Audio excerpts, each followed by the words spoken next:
మంత్రివర్గ విస్తరణ జరిగినప్పుడు బరాబర్ మంత్రి పదవి వస్తదని ఎంతో ఆశ కొద్ది ఎదురు చూసిన కోమటిరెడ్డి రాజగోపాల్ రెడ్డికి మంత్రి పదవి రాకపోయే వరకు బగ్గనే నారాజైండు. ఇక అప్పటి సంధి సీఎం రేవంత్ అన్నకు కాలే తట్టే కామెంట్లు కూడా పెడుతున్నాడు సోషల్ మీడియాలో. కానీ ఇయాల మాత్రం మంత్రి పదవి ముచ్చట్ల గిట్ల మాట్లాడిండు. నేను ఏదైనా మాట్లాడితే మంత్రి పదవి రాలేదని మాట్లాడుతున్నారు. అరే మంత్రి కావాలంటే ఎల్బీ నగర్ పోటీ చేసుకొని మంత్రి ఇస్తామని చెప్పిర్రు. నాకు వద్దని, నాకు మునుగోడు ప్రజలు కావాలని నేను ఇక్కడికి వచ్చిన. నన్ను ఎవరన్నా నీకేం కావాలి, మంత్రి పదవి కావాలన్నా, మునుగోడు ప్రజలు కావాలన్నా, మునుగోడు ప్రజల అభివృద్ధి కావాలన్నా అంటే నేను మునుగోడు ప్రజలు కావాలి, అభివృద్ధి కావాలంట. ఇన్నరా ఎల్బీ నగర్ కేంచి పోటీ చేస్తే మంత్రి పదవి ఇస్తామని చెప్పిరట. అయినా కూడా మునుగోడు ప్రజలు అక్కడి అభివృద్ధి కోసమే మంత్రి పదవి ఇయ్యకున్నా సరే గాని మునుగోడు నుంచే పోటీ చేస్తారని చెప్పిండట రాజగోపాల్ రెడ్డి సారు.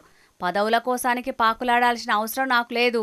నా సొంటోనికి పదవులు వచ్చినా ప్రజలకే పాయిదా అవుతుంది. నేను పదవులు అడ్డం పెట్టుకుని పైరవీలు చేయించుకునేటోని కాదని అనుకుంటేనే పదవులు ఎవరికి కావాలనో చెప్పిండి. ఇట్లా పదవులు అడ్డం పెట్టుకొని రాజకీయాలకు వచ్చి, రాజకీయాలు అడ్డం పెట్టుకొని పదవులకు వచ్చి వేల కోట్లు దోచుకునేటోనికి వారికి పదవులు కావాలి.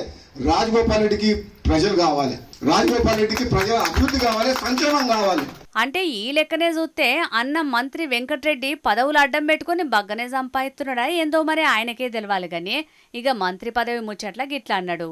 మీరు ఎంపీ గెలిపామంటే గెలిపించినాం, పార్టీలకు రమ్మంటే మేము నమ్ముకొని వచ్చినాం. ఇస్తారా ఇయ్యరా అది మీ ఇష్టం. కానీ నేను మాత్రం పదవుల కోసం ఎవరింటికి పోయి కాలు మొక్కి మనసు చంపుకొని దిగజారడం మాత్రం జరగదు. నేను బతుకున్నాగా లోపట మంత్రి పదవి కావాలని ఆశ బగ్గనే ఉన్నది. కాకుంటే మీదికి మాత్రం ఇట్లా మాట్లాడుతున్నాడు రాజన్న. ఇగో ఆఖరికి గిట్ల కూడా అన్నాడు. నేను రాజీనామా చేస్తే మొత్తం టీఆర్ఎస్ ప్రభుత్వం 100 మంది ఎమ్మెల్యేలు మునుగోడు ప్రజల కళ్ళగడికి రాలేదా? అవసరమైతే అంత దూరం కూడా పోతా. నేనైతే భయపడా. అవసరమైతే ఇదివరకు లెక్కనే రాజీనామా అయినా చేస్తా అన్నట్టే మాట్లాడిండు. నేనేం చేసినా మునుగోడు ప్రజల మంచి కోసమే పనిచేస్తా గాని మునుగోడు ప్రజలు తలదించుకునేటట్టు మాత్రం చెయ్యనన్నట్టుగానే చెప్పిండు. యాదాద్రి భువనగిరి జిల్లా సంస్థాన్ నారాయణపురం మండలం లచ్చమ్మగూడెం ఊళ్ళో కరెంటు సబ్స్టేషన్ చాలు చేసినాక ఇట్లా మాట్లాడేటోరకు అక్కడున్నోళ్ళు అందరూ పర్షాన్ అయ్యారట. అసలుకే ఈ నడుమ ఏకంగా సీఎం రేవంత్ అన్ననే ఎదురిచ్చినట్టు మాట్లాడుతున్నాడు.